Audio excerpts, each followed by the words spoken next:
So you're going to have Ukrainian bots fighting Russian bots, kind of like in the Terminator movies. And then I think they're using the Ukraine as a pretext to develop this tech.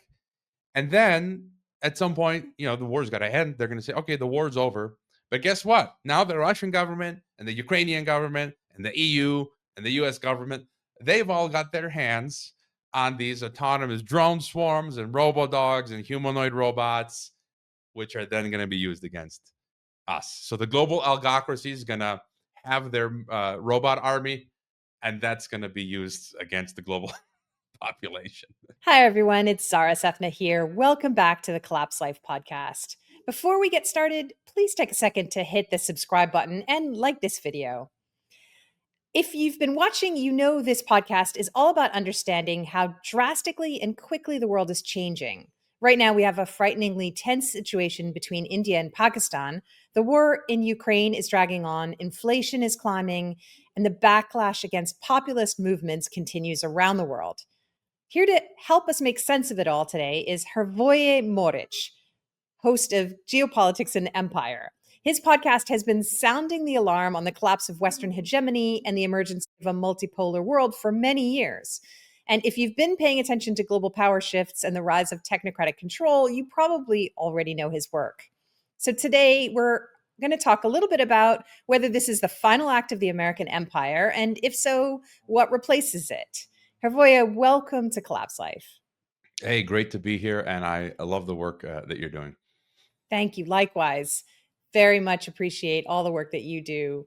So I want to start, as I mentioned in the intro, it feels like we're at a particularly unsettled moment in global history, and the influence of America seems to be diminishing quickly. So I just wanted to get your take based on the work that you do and all the interviews that you've been doing. How do you characterize what is currently taking place?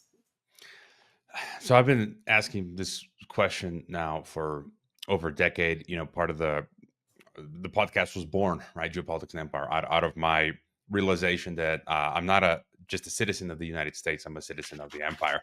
And I've had on a number of academics, intellectuals, like cultural historian Morris Berman, who lives down here in Mexico. He wrote a trilogy on the collapse of the American empire. The late Johan Galtung, I've had on twice, who's predicted the collapse of the U.S. empire. But recently I interviewed some folks from India and Sri Lanka, and they have a differing opinion where they say they think, America is at the pinnacle of its power. Really? So it's kind of like interesting to bounce around these different viewpoints and perspectives. And I'm on the fence. Like, I feel it can go either way at this point. And what the current Trump administration seems like what they're trying to do is, I mean, what country or empire has had close to 1,000 military bases across the planet? Like, we've never seen that in history, and they're still there. And so I feel like we are in this interregnum period right now. Like, you had between World War I and between World War II, and now between World War II and wherever we're headed next. And I keep saying that, Bretton Woods 2.0 has ended the petrodollar system. And now they're scrambling to try to extend the runway to Bretton Woods 3.0. And I think the question is if they're going to succeed or not. Again, so I can see it going either way, where America remakes itself even bigger and badder, or things collapse. And it seems like the globalists want to take America down a notch because their plan is a multipolar world government. So, right. So let's take a couple of those threads and pull them out a little bit. So first of all, I'm curious to hear, what did your guests who thought that America was kind of at its pinnacle of power, what did they attribute to that?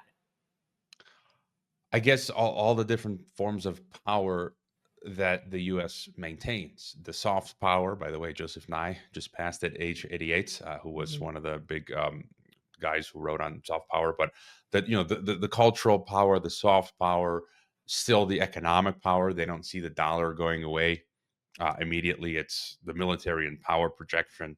And United States is a huge landmass. There's a lot of resources, a lot of population, and so it still seems like it has a lot going for it. But now, when this administration has been, say, trying to negotiate a ceasefire between India and Pakistan, right? There's a tenuous hold right now on a ceasefire, but that's been in fits and starts. And I think there have been times in the past where maybe we wouldn't have even gotten into this situation if the United States had intervened diplomatically, that maybe the conflict may not have even erupted between two countries like India and Pakistan.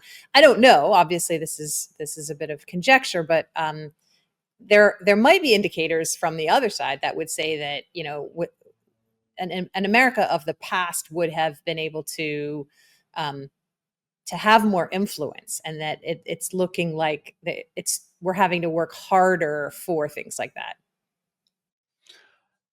Yeah, I could see that. We do in other parts of the world. We see the U.S. forcefully pushing diplomacy, quote, with like Greenland and what's happening in Panama and other parts of Latin America. But I mean, the whole India Pakistan thing. I think I'm going to put on my tinfoil. Mhm. Um, I cannot no longer not look at these events without my parapolitical or deep political lens. And some of my recent guests, I think, also agreed when you think about what's happening in India, Pakistan, that terror events. I mean, if I had to bet, I'd probably bet that it was neither India or Pakistan, Uh-huh. that it was the West. They just came in. There's this old story or analogy where you take two different groups of ants and you put them in a jar and you shake the jar, and then they'll be going at each other. And just like, whatever black ops Western agency comes in, does the terror attack, leaves, and then you got India and Pakistan going at each other. And Mhm. so for me, like that's, and then Pippa Malmgren. I don't know if you know Pippa Malmgren. She's a insider. Her father just passed, Harold Malmgren. She's the lady who gave that talk about CBDCs at the World Government Summit some years back, and she posited this. So I, like a week before her, I was talking about this on my podcast or my paid subscriber analysis, and then she put out a Substack begging that same question, Interesting. of Interesting. Western deep political false flag events. And so I think that's probably what happened. And we saw recently in South Korea where the president, again, I think it was at the behest of the Western Empire, Mhm. tried to implement martial law, and I'm guessing tried to start World War III with North Korea. But there were enough patriots within the South Korean military establishment, to put a To stop that. resist. Right, Yeah. and that failed. So it's kind of like you can see the trend. We're like, okay, maybe they're trying to start, light these flashpoints. So they failed in South Korea. Maybe they go to India, Pakistan, Right. and it's unclear what they want to do. But it just seems like war seems to be in the cards, and there's this momentum that's building. And Asia, they're trying to push an Asian NATO. Getting a bit ahead of myself, but you Mhm. see them trying to corral the South Koreans, the Filipinos, the Japanese, trying to create an Asian NATO, trying to put nukes in. There's been calls for trying to put nukes in Japan. I mean, all this sort of stuff. And so, yeah. So whether the diplomacy is, there's that joke of the memes recently. Vance met the Pope that just passed, and Mhm. then. He dies, and then he visits India, and then there's this terror event, and so is Vance the Grim Reaper? I don't know. You mentioned dollar dominance, you mentioned Bretton Woods. So there's obviously, along with these conflicts, whether they're real or staged, and not staged as in that they didn't happen, but concocted. There's also this big economic shift happening, and these things don't happen in a vacuum. They're all tied together. It's possible, maybe what you're suggesting is that the Western powers are trying to incite these conflicts, maybe partly because of what's happening in terms of the multipolar shift on the economic front as well. Is that correct? Yeah, I mean, I view, Jeffrey Sachs the other week. I'm no fan of Jeffrey Sachs. He came out and called literally for world government, Yeah. and he called for taxing everything, to tax shipping, to tax. I mean, I was joking. He was like, tax shipping, tax flying, tax flatulence. I don't know, tax breathing. Like what, tax everything to finance a UN world government with teeth. But he also said in a separate interview, what did he say? That within a decade, CBDCs will make SWIFT system obsolete and hence Hmm. the dollar system. And I view it's not a popular opinion in the alt media podcasting space, but I don't care about popular opinions, and I state what I think is the correct analysis. That multipolarity is actually in alt media, people posit it as a defense from the Western Empire and hence globalism. I actually think it's the opposite. Multipolarity is actually the next step towards the new world order, towards world government, towards globalism, and somehow the powers that be have psyoped an entire segment of the audience into becoming cheerleaders for advancing this world federation. Interesting. So, talk about what that looks like in your from your perspective. So, if there's multipolarity, but then also kind of a global order or global um, governance managed through CBDCs, what does that look like? Looks like hell. I don't think when any of us want to find out, but I mean, look at Alexander Dugin, right? Mhm. The anti-globalist Russian intellectual. He came out 2 weeks ago and said, we need to create a Eurasian Union macro state. So you're going to be even more sovereign. He literally said in his Arctos journal piece, like and this is the same thing Jeff Sachs said. If you give up a little bit of your nation state to this supranational globalist, um, regional union or world government, Uh-huh. you're going to have more sovereignty. Like this is gaslighting. Like on Uh, what logic or planet, like, or you give up sovereignty to this centralized global system, you're right. giving up sovereignty. You're not gaining sovereignty. They're Slavery is gaslighting us. freedom. And so Jeff Sachs and Dugin, all of these, I call them multipolaristas. All this BRICS crowd on social media, and some of them have, you've seen their YouTubes. I just view it as artificially boosted. Like something is going on where their channels on Telegram and YouTube and everywhere and X have Mhm. just exploded insanely. Right. And that for me just cannot be organic. I think they're being financed, Yeah. not all of them, but I think they're being financed and probably bots are boosting them to get Yeah. this great so they can try to get people as cheerleaders to push this forward. But because what was it? BRICS was coined. A lot of people talk about it was Jim O'Neill, this Goldman Sachs banker, but that's not entirely correct. There was another woman. I forget her name. I've got it bookmarked somewhere. She's this Indian lady, young. She's a WEF, young global leader, Hmm. and she worked at Goldman Sachs. And she, together with Jim O'Neill, coined BRICS. Is that a coincidence? And then basically, what multipolarity I argue is about is you have got the global south, right? It's not as developed, so they don't have the infrastructure for technocracy. And so what BRICS is doing and China's Belt and Road and all those initiatives is building up the infrastructure in the global south for the algorithm ghetto, the social credit system, the technocracy, the algocracy, and then they can be plugged in to the world government. And multipolarity is about world federation. So if you go back a century and you read all of these Cecil Rhodes, all that came out of that, the round the table, the Milner Group, the Milner Kindergarten Royal Institute for International Affairs, Council for Relations. I mean, all those guys, Carnegie. You can just go on and on. Clarence Strait, Atlantic Union. They all talk about having this world federation where every country is Right. plugged into it. And so multipolarity is about creating regional unions. EU is the model. Dugin says, let's copy the EU for Eurasian Union. Hmm. The former Mexican president, AMLO, ad nauseum, it was kept saying, we need to copy the EU and integrate Canada, USA, and Mexico. Hmm. El Salvador's Bukele gave an interview 2 years ago saying, we need to copy the EU and make a Central American Union. Rafael Correa, ex-president of Ecuador, gave an interview 2 years. I can show you all the sources. 2 years ago, he said we need to copy the EU and make a South American Union. Like it's Hmm. any coincidence. And so Basically, multipolarity for me is America comes down a notch, and then everyone's sort of on the level.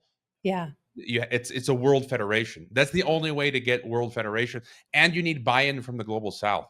So what they mix often truth with lies. So um, a lot of the people in the global south are righteous in their indignation of what the West has done, what the unipolar Pax Americana, Pax Britannica empire has done, and so the globalists are playing on that Mm. to then get them to push forth what is actually world federation.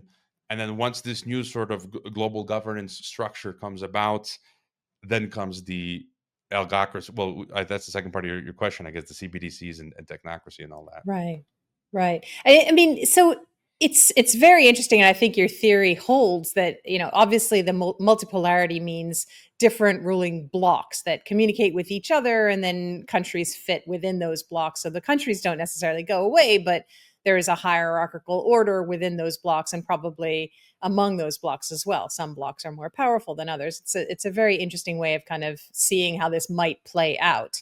Um, and obviously there are um, populist movements around the world in all of those regions that are pushing back on these kinds of ideas, and those are being um, very quickly and roundly pushed down and suppressed in pretty much everywhere they show up. But at the same time, like the EU experiment isn't necessarily that robust. I mean, there's definitely fissures and weaknesses showing in the EU itself. Do you think that that will continue, or what do you? I mean, again, putting on your crystal ball prognosticator hat, what do you think will happen in order to kind of shore up, if that is the plan and the EU is the model? What do you think might happen to kind of shore up that and strengthen that, so that these Grexit and Spexit movements kind of go away?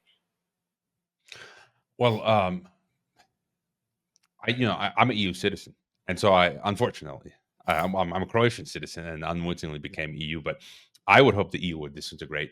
Um, I get what you're saying. I refer to it as the New European Soviet or Fourth Reich, and it has Nazi roots. Like, this is a fact. Some people don't Mm. understand, or the best way to view it. Gregors Brown, this Polish MEP who's running for president in Poland, he just burned the EU flag, and he gave an interview to Redacted, which was very good. And he said, "Euro commun." In Croatia we call it Yugoslavia. We left Really? Yugoslavia, communist Yugoslavia. We were a free republic for 20 years, and then we were thrown back into Yugoslavia, which we just escaped. And he calls it's the bastard child of the Soviet communism and Nazi fascism. That's what the EU essentially is. So I think it is having troubles, but I think people maybe what's the word underestimate where in spite of all these fractures in the EU, I could still see it with just iron fist, just trudging on through, and you see them just increasing tyranny, bringing in digital IDs, digital euro, digital passports. They're coming out and saying, "Look, Europeans have 10 trillion in savings. We can raid those to finance our $1 trillion rearmament.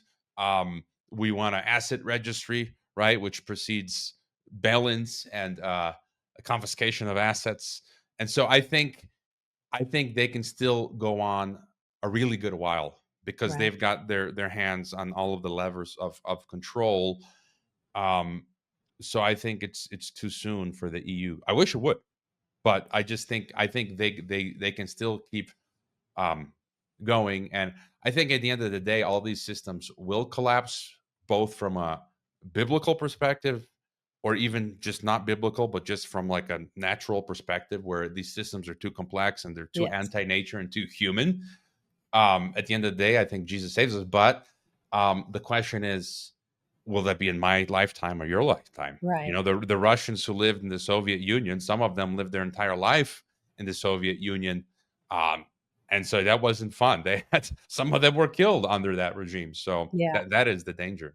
Or died before they saw the end of it. Yeah, yeah. And I mean, you are absolutely correct that the apparatus is so far reaching, and the tentacles kind of go so deep that to even if there was an agreement to end the experiment, everybody goes back to how they used to be. I mean, it's been decades, and so to unpick all of that now would be very difficult. So the ideas that you just mentioned of the digital ID and the surveillance state and all of those things still will continue, and certainly it's not going to change overnight. So I feel like you're absolutely right. What do you think then the Trump administration has done in terms of how the globalists were planning things? Do you think it's thrown a hand grenade into it? Do you think it's just hastened things? Where do things stand now in the first few months of 2025? Another unpopular opinion. It's like, again, people have to understand the way I'm seeing these things. It's not about how I want to see things. Mm-hmm. It's about how I actually see them as they are. I remove my personal beliefs as much as I can and just see it's a cold calculation. And I'm a conservative. I like conservative stuff, conservative politics, and all that. And so that's what Trump is supposed to represent, right? But unfortunately, I just see him pushing the New World Order, Mm-hmm. because the Trump administration 2.0 comes out and he's pushing the technate. Elon Musk's grandfather, was it Joshua Halpern, I think his name, or Halpern or something like that, had this plan literally a century ago. It's documented. There's maps, Yeah, there's books, and it says we're going to integrate Canada, USA, Greenland, Mexico, all the way down to Panama. And then exactly. you have Trump with Joshua, Mr. Technocracy's grandson, behind Trump, and saying we're going to take Greenland, we're going to integrate Canada. Obviously, Mexico is on board with being integrated, the Yeah. Mexican government, but the other obstacle is they have to find a way, a palatable way to sell it to the Mexican and American populists. And so they're all in on it. They're all on board. The Mexican Morena, Scheinbaum government, and the U.S. and Carney now in Yeah. Canada. And so it's like, how can you not see then? I'm like, how could anyone argue that Trump is not advancing the New World Order? So he wants to integrate North America. And then you look at in other places, the stuff that he's doing with the tariffs, and saying he wants to, I'm no fan of NATO. Let's dismantle NATO tomorrow. But they want to remove America from NATO command. NATO's been at the helm of NATO command since its inception. So they're now talking about, U.S. pulling out of NATO. But, in the other spheres, everything that Trump is doing, he's actually accelerating regional integration, globalism, because I already talked about the North American Union example. By him saying, let's pull out of NATO, you're left to your own devices, Europe, EU, they are then going to have to, that's pushing further EU integration, and EU army. I think one of the reasons for the Ukraine war, that they provoked the West provoked the Ukraine war, was to be the pretext for the creation of an EU army. Mm. So then you have Trump's policies there accelerating EU integration, North American integration, and then recently, because of tariffs, maybe you saw, you had South Korea, Japan, and China come together in a meeting like they hadn't had a meeting like this in 5 years or something, to push forward regional integration in Asia. So it's like literally what he's doing is pushing, accelerating the New World Order. And then let's not forget that, 15-minute cities, he's just rebranded them freedom cities. Oh, Christy Noem, she's the head of the DHS. It's kind of like, we should be dismantling the DHS. And she's like, don't delay, go get your real IDs, which is the Exactly. digital ID. And it's just Yeah. like how many, I've been joking, like, for a second, people, take off your red MAGA hats, and you take off the MAGA hat and think, okay, like, this is not making sense. And then they're selling the biometrics as a solution. I had on in, I think, 2001, a leftist guest, but he wrote a very good book, does some good work, Todd Miller. And he told me about the border industrial complex, and Mm-hmm. how it's a uniparty, bipartisan system. People think that, like the Biden administration, just as equally as the Trump administration, had been financing the border wall, and this sort of new techno version of the border wall, the AI, the drones, the facial recognition. And he was saying, I was blown away by what this guy was saying, Todd Miller, that they're scaffolding a prison planet. So he Mhm. said the U.S. is driving this, and so now you see, and that they've got offices all over the world in different countries trying to help them replicate it, like the TSA stuff. And so the U.S. is ground zero. Then you see they help the EU now create these systems, and the UK is onboarding it, and then they're helping all these other countries build out these exit entry facial recognition systems. And now you're seeing the electronic travel authorization come online. It just went online in the UK. So Yeah. even if you have a passport and a valid visa, it's like you need a visa for your visa now. It's like you used to be, you have a US passport or whatever, and you have a visa free travel to UK. You can't go now. There was this case recently of this popular American YouTuber, forget his name, I think it was Christian. He booked flights, hotels. He was going to go to Jordan Peterson's art conference. He didn't know that in January, the UK activated its electronic thought crime authorization, is what I call it, the electronic travel authorization, ETA. Right. You pay 10 or 20 pounds and you fill out a social credit form and you wait for approval. If for whatever reason they don't approve you, you can't go to UK. And so that's what happened to him. For some reason, they said you didn't pass your ETA. Yeah. Sorry, you can't come to UK. That's been delayed in Europe. They were going to bring that online this year. They pushed it back to 2026, and now it's at 2027. And so I forgot your initial question. But No, yeah, Trump in great. North Don't America. even worry about my question. No, you're laying out exactly what we see, and just hitting the nail on the head. Very much so. One of the things that we see and we've been trying to share is that people really do have to take off their partisan T-shirts and take off the red MAGA hat and try and see things, as you said, like take your own personal emotions and personal politics out of it and just try and see what's actually happening, because it's not a left right issue anymore. And that's here in the United States, it's in Canada, it's everywhere. It's an us them issue. It really is a sort of, all of us and the plebes and then the elites, and everything that they want to enact is going to happen unless we really start to actually see. And we can talk about whether you think that there's any hope now or whether we're beyond the pale. But people are still so goggled, I think, by colors and parties and narratives. It's very hard to break out of that, and I'm sure that you have the same kinds of conversations that we have, or sometimes you just avoid it. You just don't want to talk about it because people also have had enough of the doom and gloom in a way, and they just gonna feel like everything's going to be okay now. So this is a very kind of sensitive and scary moment that we're in because people have had enough. Well, I mean, I'd argue that we are, well, like you said, I don't think there are political parties anymore. Again, it's just a cold, hard fact in any country. And, Yeah. I can just give you examples for all three of my countries that I can speak for. We're already in world government. From, Russia's got one party, China's got one party. Any country in the EU has one party, Brussels. Mhm. Croatia, it doesn't matter. The parties don't matter because in each of our respective countries, the machine that's operating is the global government machine. Yeah. Here in Mexico, it's like, I was living in Kazakhstan from 2017 to COVID, and when I came back, I've told the story before. I live in Guadalajara, and I come back in 2020, and I see them building out massive public infrastructure. Like, I've never seen this before. I'm like thinking, what in the world is going on? Like, I've been here since 2010.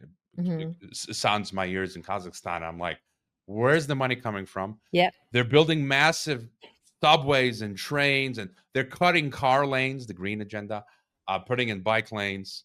I mean, what's going on? I do some digging, and surprise! Guadalajara is a resilient city. Like, Uh, what? I didn't even. This was 2020. I'm like, what's a resilient city? I'm researching, and I find actual documents, white papers from the Mexican government, from the international government. It's like, basically resilient. They just create all these rebrandings, synonyms of the same mhm. thing.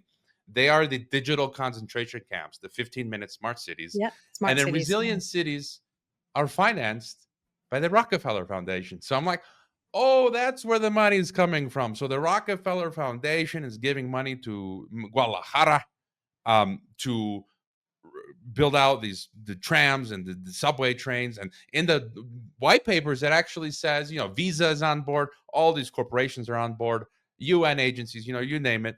And they're talking about our goal is a cashless society, Yeah. install pre-crime. That's why in Jalisco, where I am, they're building out massive internet infrastructure, and they always sell it to you. Oh, so you have access to the internet. Oh, so Hmm. you have public transport. And then then you look back, it's like, wait a minute. During COVID, they also forced you to use geolocation. So before Yeah. you could just you can now you can't access your bank account on your phone or computer unless you turn on geolocation. And then they tried to push cashless payments. So all banks in Mexico push something called CODI, which you activate in your bank account. I've never done it yet, and you pay with your phone. Nobody, nobody, not many people activated their CODI. So then Hmm. they renamed it. I think it's now called Demo or Demi or Demo. And so you just see that you see all these little things, insidious things behind the scenes now. The Yeah. vehicle emissions. We didn't have vehicle emissions in Mexico until 2 years ago. And so 2 years ago was the first time I had to take my car to vehicle emissions. And I know Mexicans whose cars have been declared illegal. Their car didn't pass the emissions test, and it's legal. You can't drive it now. So effectively, the government has just taken away your car. Right. Oh, but you've got the public transport. You got no Right. excuse, right? You got Yeah. Uber. And so this is how it's rolling out. And so my point about the political parties, we had the elections recently in Mexico. You had three political parties. There's no difference. They all Yeah. are implementing the globalist agenda of smart city, of North American Union, of forced injections. Hmm. And so that's why I don't vote. It's like, what's the point? Because all of them are just going to give you the same thing. So basically, the infrastructure is already here. The facade is the political parties, Yeah. but really behind the scenes, the Wizard of Oz behind the curtain is you've got BlackRock managing Mexico, you've got Hmm. Rockefeller, you've got UN agencies, you've got that's the machine. Yeah, absolutely. This you're so right, and I doubt if I will ever vote in an election ever again. The person in power and who goes to all the events and makes all the speeches doesn't matter anymore because all of those things that you just described are being rolled out anyway, regardless by NGOs, by um, the UN, by all, private equity, as you said, BlackRock. I mean, all of this infrastructure is being built and people are going for it because, again, it's clean, it's green, it's smart, it's convenient, it's safe. It's this beautiful utopian future that they promise us. And all you have to do in exchange is just give up everything you ever thought was yours, and people don't understand it or they don't want to. I don't know if there's a willful misunderstanding, but yeah, it's just happening right under our feet. We had an amazing conversation with someone in Australia recently who was talking about Was it the Kate? yes. I had her on Yeah. the podcast. She's awesome. Yeah, yeah. Oh, great. Yeah, Kate Mason. She had such a great view on all this whole kind of green agenda pushing for smart cities, and she's doing some great work unpacking how private equity is behind all of this and building infrastructure and taking over um, public services. It's something that we're going to look at on Collapse Life as well. But yeah, it's so hard to get people to see the full picture because I think people are so programmed to be able to see things in isolation and to buy into that idea. I mean, who doesn't want to be able to just walk into a store, grab everything you need, put it in a bag and walk out, and they'll catch you later. It'll be so convenient. I don't have to worry about my wallet. I don't have to carry a credit card. It's just so easy, so convenient. Yeah, your producer in the chat mentions Starlink and Skynet. I know behind me, I've got a Starlink, and it's like, look, you know, this technology that we use, yes, it's got its applications. Sometimes my internet goes down, and I got to fire up the Starlink because I've got a podcast or I'm giving an interview or something, and so it's useful.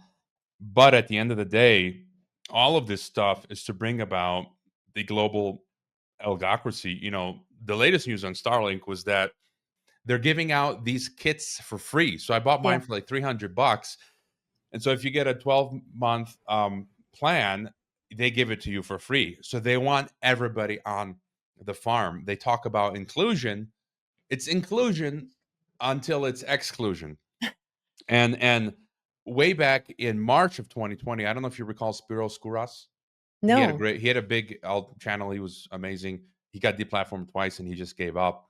But he interviewed after I did my Francis Boyle interview in January of 2020. In March of 2020, he had me on, and I pride myself in having this foresight where I told him. He asked me what COVID 1984 was all about, and I said that it was about bringing in global algocracy. Mm. And not many people, a lot of people use the word technocracy, but way back in March of 2020, I said algocracy. And now you're starting to see a lot of people use the term So algocracy. explain it for those who haven't heard it. Right. So, Joe Rogan recently with Mark Andreessen was talking about rule by AI. He may have used the term algocracy. And basically, it's, I was reading pieces by some of these existential risk thinkers like Nick Bostrom. And at the time, I was reading this paper by Nick Bostrom in 2020, who said, we need to have a totalitarian world government surveillance state run by algorithms. So basically, it's ruled by AI and algorithm. Right. And, that's elements of technocracy, where technocracy wants to get rid of humans and then run everything by technological experts or software, science or AI. And that's basically, it's ruled by AI or algorithm. And of course, you've got the elite at the helm. They're at the dashboard managing the algorithms. And so that's essentially. And then, one of my favorite interviews. So that was March. And then in May, I sent a request to Edwin Black, whose work I really enjoy. He wrote on IBM and the Holocaust, and he wrote War of the Week on eugenics. And I heard him give a talk online, which happened to be in Mexico City. And it was the first time I heard the phrase algorithm ghetto. And for me, like his I really tried to popularize his term, where he used the analogy of, Jews being put in physical ghettos. And now we're all being put in this digital algorithm ghetto. So they're cutting off all of the lifelines to the analog physical world. Right. You used to have a physical driver's license. They're going to get rid of that. Now it's digital license. No more physical cash, digital cash, so on and so forth. You used to have the yellow cabs. Now they're all gone. Uber in Mexico destroyed that. Now you don't see them anymore. Now it's basically the Uber app. And if you don't have a phone, you can't get can't get a car. Yeah. Yeah, and now they're forcing you to have a phone. Like, so I leave my house without my smartphone often, and then there's sometimes you can't do anything without it. And then basically, they're building out this global algocracy, and I think we're screwed because people, like you were saying earlier, here in Mexico, like nobody cares. You go, we during COVID, we had our gated community. You have the meeting with your homeowners association or gated community once a year to just talk about what's going on, administration. This is like 2022 or something, at the tail end of COVID, where people were still wearing masks. And I literally counted, it was a evening in the park, nighttime, and there were 50 of us exactly. I'm like the only foreigner. Well, I'm also naturalized Mexican, but all 49 of the other people had on a face mask. Wow. I was the only person without a face mask. Yeah. I was daring someone to tell me. So no one said anything, but I was ready for someone to tell me to wear a mask. I was going to go off on them. But that's just as an example. And then lately, like, just give you an example in Mexico, I see neighbors, or when I go to other places, in front of people's homes, you see strewn Amazon boxes. People are Uber eating their breakfast. They can't even make their own breakfast. Like, I can understand it once in a while for lunch or for dinner, I'll order pizza or something. But like daily to order Uber Eats for your breakfast, and then you ask an Uber to drive you somewhere, and then you get Amazon, and then you're subscribed to Netflix, and then you shop at all the big box stores. Costco's opening its third store in Guadalajara. Walmart just is dropping $6 billion to expand in Mexico. So it's like we're going to be at our only options are going to be these monopoly centralized systems, and only if you have a good social credit. And there's people who have been banned from Uber, who've been banned from Airbnb, and so that's going to be the future. And I'm trying to sound the alarm. Nobody cares. Nobody cares until the boot is on their face. Didn't Orwell say, like, they're only going to, we are like donkeys. Even the Bible says we are like asses or donkeys that need to be hit to wake up. And it's like Orwell said, people aren't going to realize it until the boot is on their face, but then it's too late. Then it's too late. Yeah. People will always think, oh, that's not going to happen to me. Yeah. So someone got banned on Airbnb, but they probably deserved it, or they can't use Uber anymore. Well, that's not going to happen to me until it does. And then it's too late. Just going back to the idea of AI ruling us, I saw on X a post that you had shared from Eric Schmidt, the ex-Google CEO. He had posted saying that the Ukraine-Russian war will continue for a long time, with the next phase being AI-powered drone swarms fighting each other. And your response was really interesting because you suggested that you thought that might purposely be leading into bringing about Skynet. So talk a little bit about what your response was to seeing that. By the way, that's a quote tweet from Tim Hinchcliffe of the Sociable. He does great work, and so he's sitting through these boring WEF meetings, and I think that was from the Milken Institute where Schmidt spoke. And so Tim Hinchcliffe, he works for the Sociable, and he's cutting these clips and throwing them out there. It's vital work, really. Mm-hmm. And my view, I think Eric Schmidt let a bit of the cat out of the bag there, because I've had guests on who questioned this entire war in Ukraine. Obviously, it's happening. Obviously, people are dying. Right. But I think it's manufactured by both sides, East and West. I've had on guests, former Moldovan politician Yuri Roshka, who fought against the Soviet Union. He was in the crowd with the Russians. He was friends with Dugin and others. But then he started realizing, he calls it the collective Kremlin, that they are basically globalists as well. So it's basically like different mafias that are working together. So it's not like, for me, there's no good guys. It's all bad guys. So it's like 2 or 3 Mexican cartels. They have the same ideology, same violent methods. And that's how I view Washington and Brussels and London and Tel Aviv and collective Kremlin and Beijing.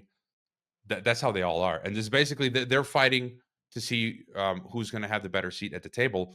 But I was forgetting what was your question again? Well, we were talking about the Eric Schmidt. Right. So yeah, slaughter bots, basically. Right. So when you look at it, Russia could have won quickly. They didn't. Why? They're attacking and jailing Russian patriots who are pointing this out. And so what's the real game here? Again, I think one of the reasons is the pretext for this manufactured by both sides Ukraine war is to have the pretext to create the EU army. Number 2, BlackRock is going to build back better. They're going to build back everything, the digital Ukrainian state. You've probably seen, they got this, I think it's called DIA, the app for Ukrainians and stuff like that. So build back with the smart cities. All that, yeah. Smart cities, BlackRock is in there.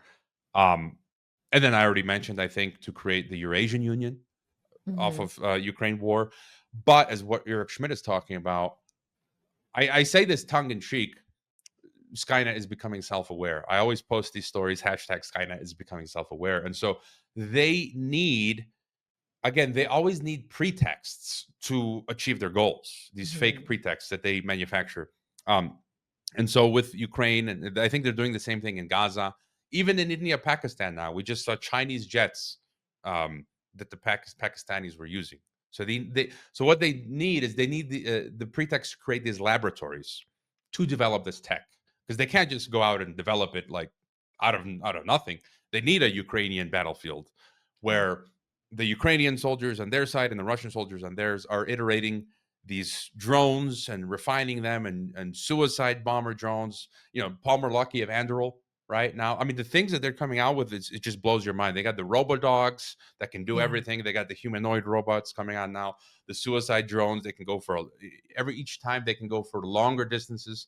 They're quieter. They've got underwater drones now. They've got autonomous tanks, autonomous Black Hawk choppers. And so what Eric Schmidt is saying, removing humans out of the equation. So you're going to have Ukrainian bots fighting Russian bots, kind of like in the Terminator movies. And then I think they're using the Ukraine as a pretext to develop this tech. And then at some point, the war's got to end. They're going to say, okay, the war's over. But guess what? Now the Russian government and the Ukrainian government and the EU and the US government, they've all got their hands on these autonomous drone swarms and robo-dogs and humanoid robots, which are then going to be used against us. So the global Algocracy is going to have their robot army, and that's going to be used against the global population.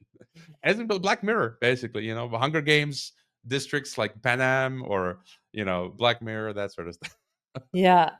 It's dark, but probably very real. So, yeah. So with all of the things we just talked about, all this chaos and some pretty dark stuff, how do you stay hopeful? What keeps you going? How do you wake up in the morning, push forward?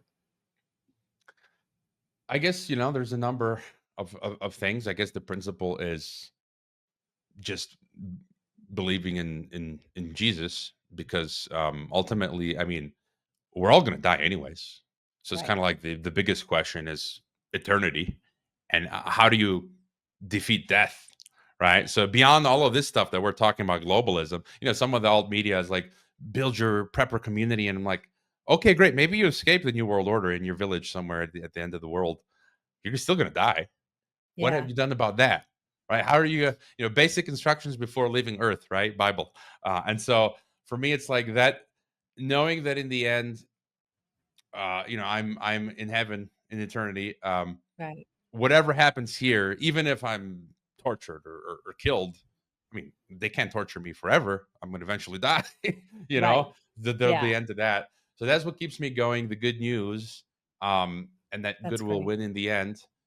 But even, putting the spiritual aside, what also has driven me is just duty, right? Just truth, justice. Looking at my forefathers, my grandfather, Croatian grandfather, he died of old age, but he had been a prisoner of as far as I understand it, of the Croatian Nazi regime, because Croatia was Nazi for 3 years, from 41 to 44, unfortunately. And he had been a prisoner for 6 months, held in horrible conditions, but he survived. And then, we had the war in the 90s. My uncle fought. He's still alive, and he killed Serbs. He fought in the war in the 90s. And years ago, I interviewed Robin Monotti. Maybe you're familiar Hmm. with him, the Yes. Italian film producer, architect. And he talked about Umberto Eco, the Italian I love intellectual, Zara. who talks about ur-fascism, eternal fascism. And he's got a point where evil never sleeps. Satan doesn't go away until the last days, until he's thrown in like a fire. And so evil is eternal. And so it's every generation we have to put it back in its place. Right. So, I'm thinking what we're all dealing with now, COVID and cyber polygon that's coming or whatever, world government. My uncle and my father's parents' generation, you had the Yugoslav war. My grandparents' generation had World War II. My mother told me a story about her grandfather. I don't think she ever met my great grandpa. He died as a result of World War One. They didn't have WhatsApp, instant communications, and apparently the war had been declared over. But in that region of Croatia, they didn't get the news, and so bombs were still flying. Wow. And a bomb fell in his courtyard and killed him. So it's kind of like this principle. So what also drives me is looking to the past examples of my grandpa, who had grit and resilience, and was an Right. honest man, and did what was right. And so I think the onus is on us, is to do what is right. They tell you to put a face mask on, but there's no pandemic. It's one of the reasons I didn't put on a face mask was because the same reason I don't vote. Like, I don't vote because it's a simulation. We don't have democracy anymore. It's an oligarchy. So Hmm. me voting is participating in a lie. No, I'm Yes. not going to do it. Me putting on a mask. There's no pandemic. What are you talking about? I'm not. Right. I'm not going to put this on. I'm participating in a lie. And so, Yeah. just this idea that no matter what, no matter how bad things are, we have to do what's right, and you have to have regardless of how you think of the movie Sparta with 300, right? Um, that attitude that even if you're going to face certain death, sort of like face it with a smile on your face, you Right. know? And so that's kind of my attitude. Is kind of like going into battle. You watch these movies like Game of Thrones or whatever, probably gonna get whacked, or Lord of the Rings, whatever. But Mhm. that's not what matters. Just your act of resisting this is really Right. what matters. And I look at other Christian examples. Richard Wurmbrand, um, Voice of the Martyrs. He was held for 14 years he was a Christian pastor, 14 years in the communist Romanian prison. He always had a good disposition. There's movies about him where the guards would torture him, and he'd have like a good disposition, and they're like, "We're torturing you. We've done everything we can to torture you, and you're still like chipper, and you're still talking about Jesus." And he's like, "Well, look, like I was put here in this Romanian prison dungeon to tell you about Jesus, because Right. who else is going to tell you about Jesus?" And the guards were so amazed. Some of them actually converted to Christianity. So it's kind of like that That's attitude amazing. of this Richard Wurmbrand. No matter the circumstance, you got to keep moving forward. Yeah. So. No fear. Absolutely. Yeah. Lo ira, as they say in Hebrew. That, it says, I think in scripture, why fear someone who can take away your body? The thing to fear is someone who can take away your soul. So as long as you can hold on to that thing that makes you uniquely you, as you say, we're all going to die. Somebody's at some point, every single one of us is going to meet our end. But what happens after, storing up our treasures in heaven, not in the world, that's a message that we really are trying to reinforce with everything we do in Collapse Life, as subtly or overtly as we can. But we try and help people understand that. It's really well said, so thanks for that.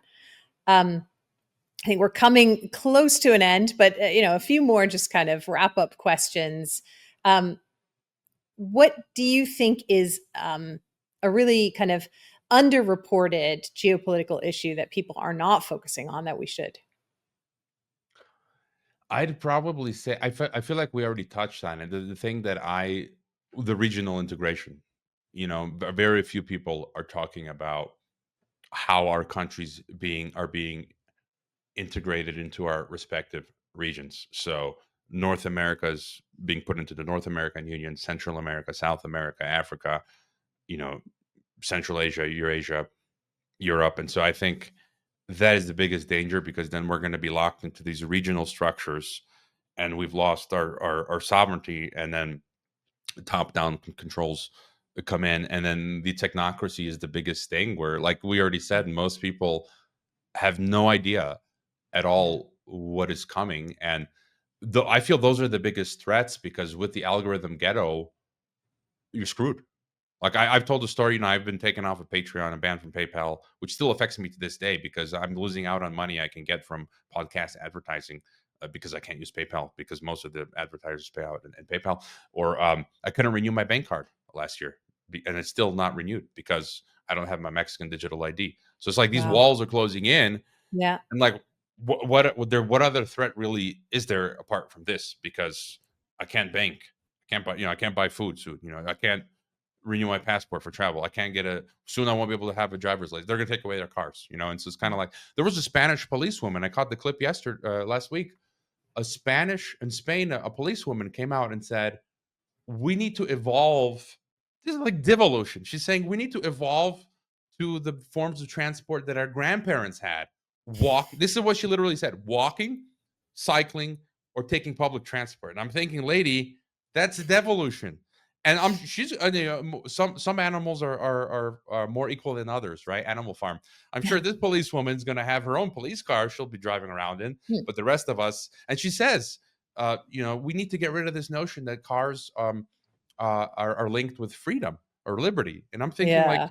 you're insane. Like, I can hop in my car and get to the city center in less than 60 minutes, or go to the beach. I'll be there in 2 to 3 hours Go without anywhere my you want, car. anytime you want, not based on someone else's schedule, or do you have the correct change or the chip in your finger to get you on that form of transportation. I mean, yeah, it's ultimate freedom.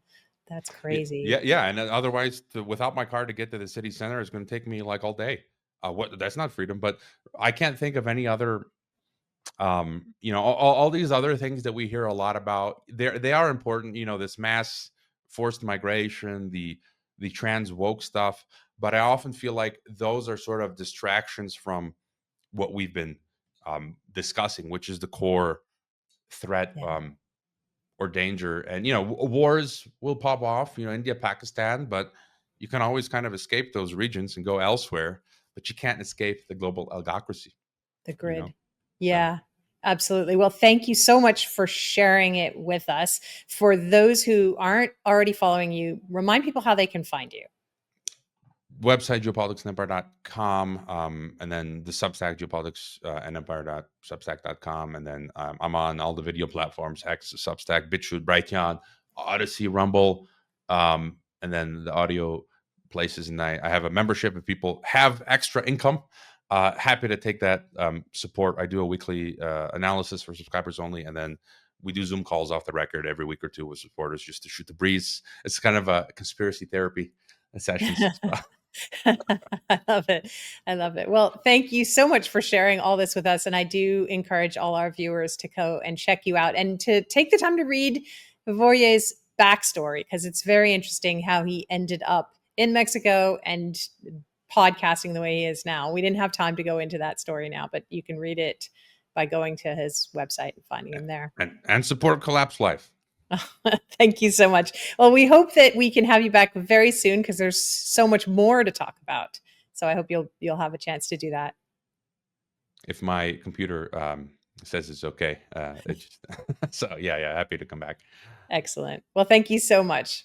We'll talk soon. And thank you to you, all our viewers, for joining us for this very important conversation. If you enjoyed this episode, please don't forget to hit the subscribe button, like the video, and share it with others who you think might be interested. If this is your first time here, you can learn more about us at collapselife.com. You can sign up for our newsletter while you're there. And if you like what you see, you can support us on our Buy Me a Coffee page.